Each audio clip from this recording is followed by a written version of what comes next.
Bonjour et bienvenue sur Schéma littéraire et dans la deuxième partie de la relative et la conjonctive. Aujourd'hui, on va voir la proposition subordonnée relative, mais on va se focaliser surtout sur le pronom relatif, ses types et ses fonctions. Alors, on a vu dans la première vidéo que la phrase complexe se compose de deux ou plusieurs propositions, l'une est principale et l'autre ou bien les autres sont subordonnées. La proposition subordonnée relative est un constituant de la phrase complexe, se compose obligatoirement d'un verbe. Elle est reliée à la proposition principale par un pronom relatif, simple ou bien composé. Les pronoms relatifs simples sont qui, que, où, dans, quoi, quiconque, etc. Et les pronoms relatifs composés sont lequel, laquelle, lesquels, duquel, auquel, avec qui, avec quoi, sur lequel, dans lequel, et ainsi de suite. Le pronom relatif est placé en tête de la proposition subordonnée relative. Si on a une phrase complexe subordonnée et on veut déterminer la subordonnée relative, elle est juste après le pronom relatif. Prenons cet exemple. J'ai trouvé finalement le sujet qui m'intéresse. Regardons le pronom relatif qui. Il est placé en tête ou bien au début de la subordonnée relative qui m'intéresse. Le pronom relatif permet de transformer un couple de phrases simples en une phrase complexe contenant une subordonnée relative. Donc, il est un mot subordonnant. On a ici deux phrases simples. Dans chaque phrase, on a le mot sujet. Et si on va relier ces deux phrases, ce mot sujet va se répéter. J'ai trouvé le sujet m'intéresse. Le pronom relatif que va résoudre ce problème de répétition. Alors, il va relier les deux phrases en évitant la répétition du mot sujet. Alors, la phrase va devenir « J'ai trouvé le sujet qui m'intéresse ». Le pronom relatif, premièrement, remplace un nom, c'est-à-dire on a dit que le pronom relatif a évité la répétition. Alors, comment ça? Il a remplacé le deuxième mot. Alors, le mot sujet, dans la phrase « Le sujet m'intéresse » est remplacé par le pronom relatif qui. Et la phrase devient « qui m'intéresse ». C'est une proposition subordonnée relative. Et deuxièmement, le pronom relatif complète toujours un nom placé généralement devant lui. Si on laisse la phrase « J'ai trouvé le sujet », seul, c'est une phrase indépendante. Le sens de la phrase est complet. Mais lorsqu'on y ajoute la subordonnée introduite par le pronom relatif, alors j'ai trouvé le sujet qui m'intéresse, on a précisé ce qu'on veut de ce sujet. Alors, qui a complété ce mot sujet, qui s'appelle antécédent, par la relative qui introduit « J'ai trouvé le sujet qui m'intéresse ». Alors, le sujet s'appelle un antécédent. Il existe des pronoms relatifs variables, c'est-à-dire qui se transforment du masculin au féminin et du singulier au pluriel, comme le pronom lequel, qui devient laquelle au féminin, et lesquels avec un seul L, et lesquels avec deux L au pluriel. Et aussi le pronom lequel précédé d'une proposition comme de, sur, dans, chez, avec, etc. Alors on a desquels, dans lequel, avec lequel, chez lequel, et ainsi de suite. Le pronom relatif variable prend le genre et le nombre de son antécédent. Le genre, c'est-à-dire masculin ou féminin. Le nombre, c'est singulier ou pluriel. Alors, si l'antécédent est au féminin, le pronom relatif doit être au féminin. S'il est au masculin, le pronom doit être au masculin, et ainsi de suite. Par exemple, c'est le sujet auquel je m'intéresse. Le sujet est l'antécédent, il est au masculin singulier. Le pronom relatif est au masculin singulier. Si l'antécédent est au féminin singulier, le pronom relatif doit être au féminin singulier. Alors, comme c'est l'information à laquelle je m'intéresse. Le pronom relatif peut s'employer sans antécédent et devient donc un référentiel. Prenons cette phrase « Je ne suis pas qui vous croyez ». La principale se compose seulement du sujet et du verbe. Alors, on remarque l'absence de l'antécédent qui doit être placé à côté du pronom relatif. Alors, la même phrase avec antécédent, je ne suis pas celui qui vous croyez. Alors, les deux phrases sont correctes, l'une sans antécédent et l'autre avec antécédent. Alors, on va voir maintenant dans cet exemple la fonction de la proposition subordonnée relative. On a déjà dit que le pronom relatif introduit une proposition subordonnée relative. Cette proposition sert de complément à l'antécédent qui peut être un nom ou bien un pronom. C'est ce qu'on va voir dans la prochaine vidéo. Alors, j'aime le roman que mon frère m'a offert. Le roman est un antécédent qui est un nom et que mon frère m'a offert est une subordonnée relative qui a comme fonction complément du nom roman ou bien complément de l'antécédent roman. Alors, le pronom relatif est dit relatif car il relie la proposition subordonnée relative à son antécédent. Alors, on passe maintenant à la fonction du pronom relatif. Le pronom relatif exerce une fonction à l'intérieur de la proposition subordonnée relative. Il a comme fonction, alors sujet, complément d'objet direct, complément de nom, complément d'objet indirect ou complément circonstanciel. On va commencer par les pronoms relatifs sujets. On a qui et lequel. Qui est un pronom relatif qui complète un antécédent animé ou inanimé. Alors, prenons l'exemple d'un antécédent inanimé ou bien non animé. J'adore les gâteaux. Les gâteaux sont préparés au chocolat. Le pronom qui a remplacé le deuxième mot répété qui est les gâteaux. Et ce mot a déjà une fonction dans sa phrase qui est sujet. Alors, cette fonction va devenir la fonction du pronom relatif que. Alors, la fonction de que est sujet. Et on remarque que dans la nouvelle phrase obtenue, que est sans sujet. Alors, c'est le sujet de la phrase, de la proposition subordonnée. Alors, pour la fonction sujet, c'est très facile de la déterminer car le pronom relatif sujet est toujours sujet de la subordonnée relative. Alors, on va voir ça dans l'exemple suivant. Alors, un autre antécédent animé. J'adore les personnes. Ces personnes sont serviables. J'adore les personnes qui sont serviables. Alors, qui est sujet de la subordonnée relative qui sont serviables. Il est le sujet du verbe être. Alors, un autre pronom relatif sujet, c'est lequel. Alors, qui complète un antécédent animé, mais il est rarement utilisé. Alors, exemple, j'ai exposé mes raisons au juge. Ce juge applique régulièrement la loi. J'ai exposé mes raisons au juge, lequel applique régulièrement la loi. Lorsque le pronom relatif est sujet de la subordonnée relative, on va dire tout simplement que la fonction de ce pronom est sujet. Alors, deuxième fonction est la fonction complément d'objet direct. Alors, le pronom relatif qui a cette fonction est le pronom relatif que. Alors, prenons ces deux phrases. J'ai essayé de vous montrer comment on forme une phrase complexe subordonnée. Alors, j'ai divisé les deux phrases simples en 4.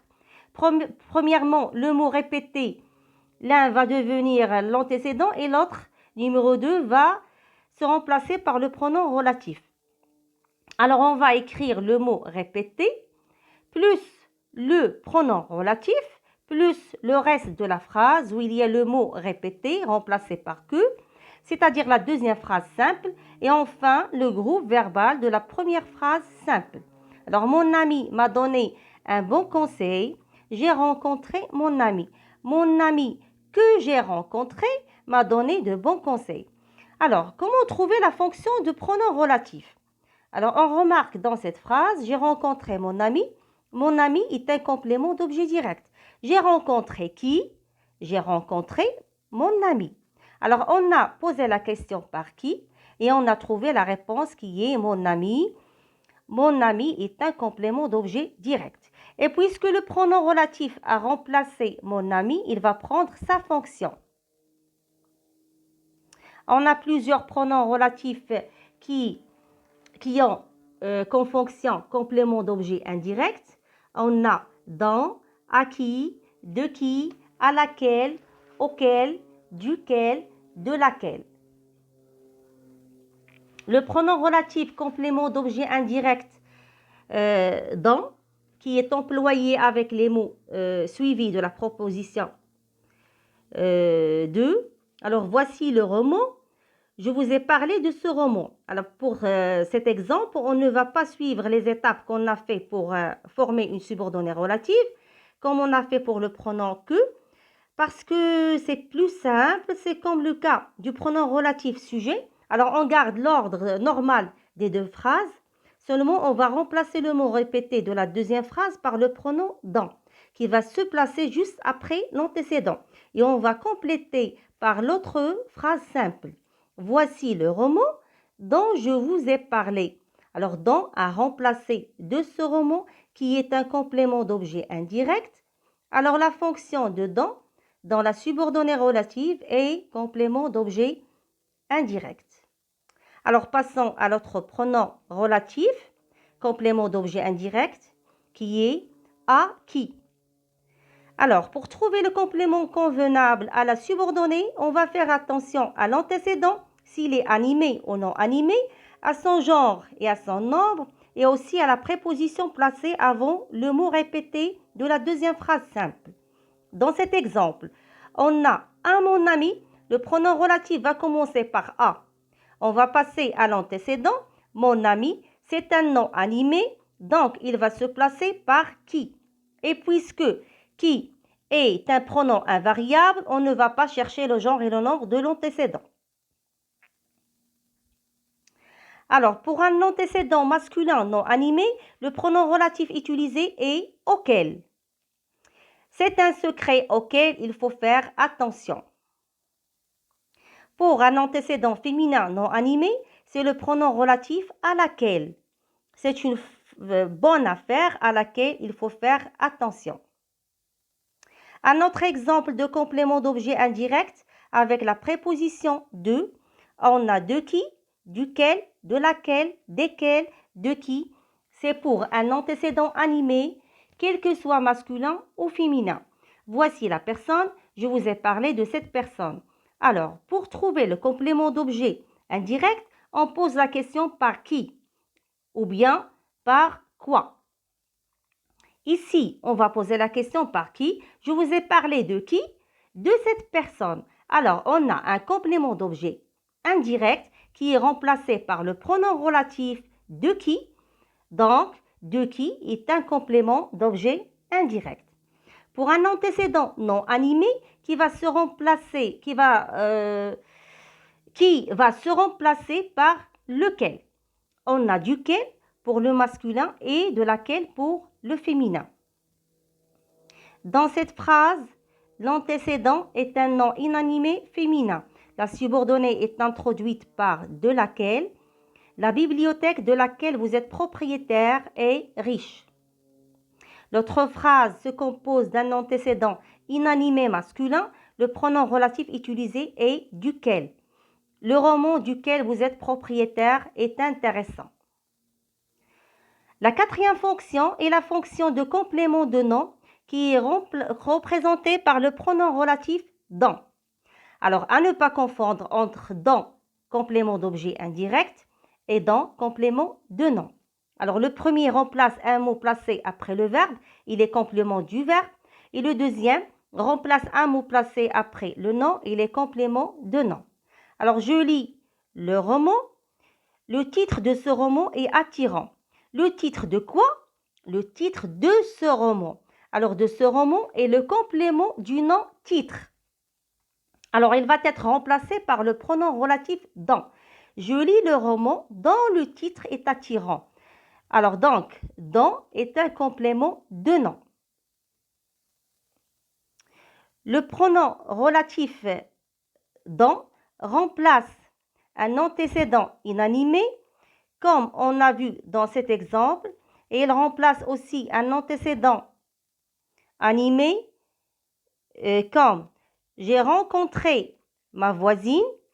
La maison de ma voisine est très proche. La maison de qui? De ma voisine.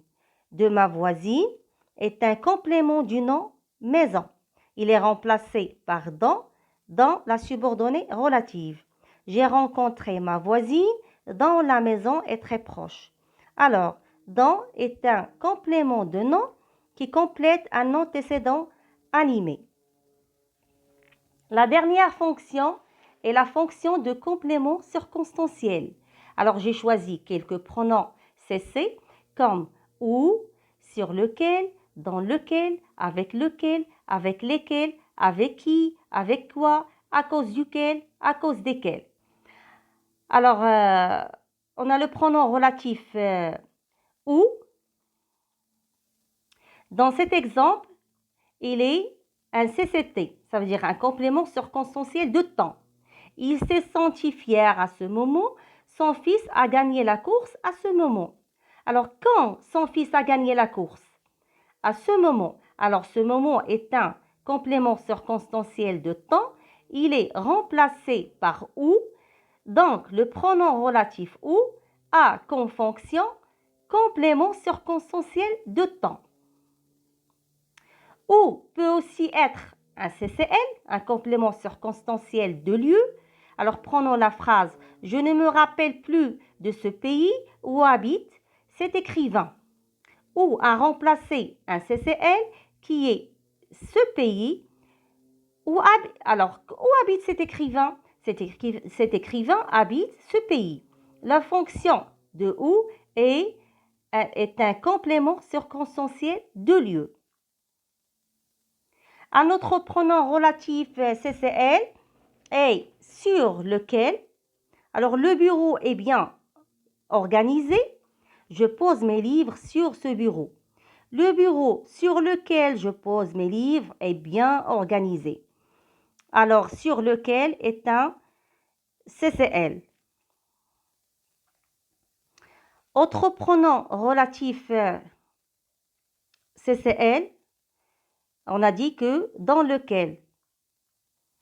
Le tiroir est trop petit, j'ai caché mes souvenirs dans ce tiroir. Le tiroir dans lequel j'ai caché mes souvenirs est trop petit. On a plusieurs pronoms relatifs compléments circonstanciels, à part le CCL et le CCT. Alors, et par manque de temps, je ne peux pas donner plus d'exemples. J'ai choisi cet exemple du pronom relatif CC de moyen. Alors, voici le stylo. Vous pouvez bien écrire avec ce stylo. Vous pouvez écrire avec quoi? Vous pouvez écrire avec ce stylo. Ce stylo est un CC de moyen. Il est remplacé par le pronom avec lequel qui va prendre la même fonction. Voici le stylo avec lequel vous pouvez bien écrire. Alors, avec lequel est un pronom relatif complément circonstanciel de moyen.